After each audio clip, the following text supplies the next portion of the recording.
Today we will talk about one of the most important articles in the history of criminology, Angelo Buono. This man became a symbol of evil and fear in Los Angeles at the beginning of the 1980s. His life and evils cry out, and his history is richly lost in the prison. Angelo Buono was born on November 5, 1934 in New York in his Italian emigrant homeland. His childhood was far from ideal, inspired by kind minds who have encountered violence and evil from early rocks. After a few hiccups with the law, Buono decided to change his life and move to California. There, having worked in the car service industry, it seemed that they would find their place in the sun.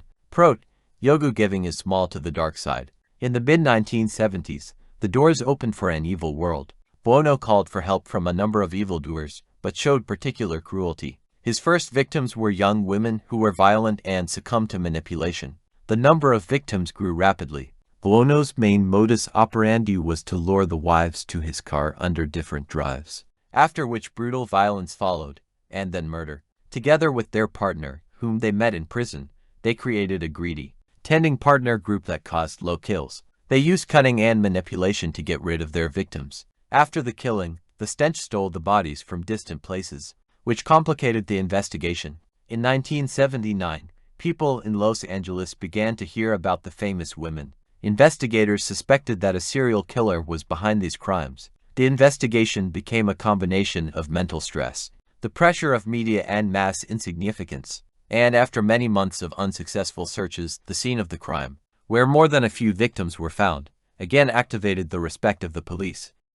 In 1980, Buono and his partner were arrested due to the discovery of two victims who could have been involved. The smells provided investigators with valuable information about the particular villain, which led to the implication of Buono. This moment became a turning point for the right, and even became inconceivable. After the confusion, a trial and a complex ship investigation began.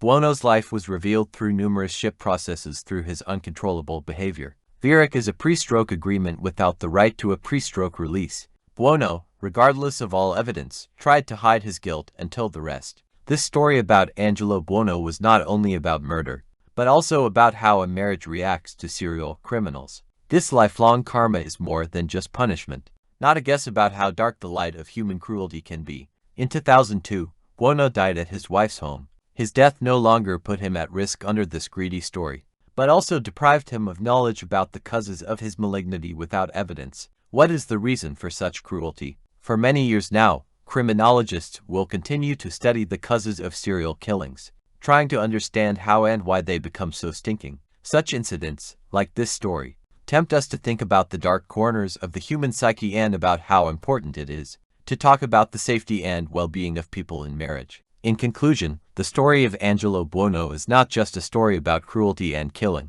but also an important lesson about how to take care of yourself, and how to be respectful to yourself and others. Even the most popular places may have the most terrible hiding places. Thank you for watching. Don't forget to subscribe to our channel and set the tick so you don't miss new episodes about the Sakava and shocking crime stories. Stay safe and take care of yourself.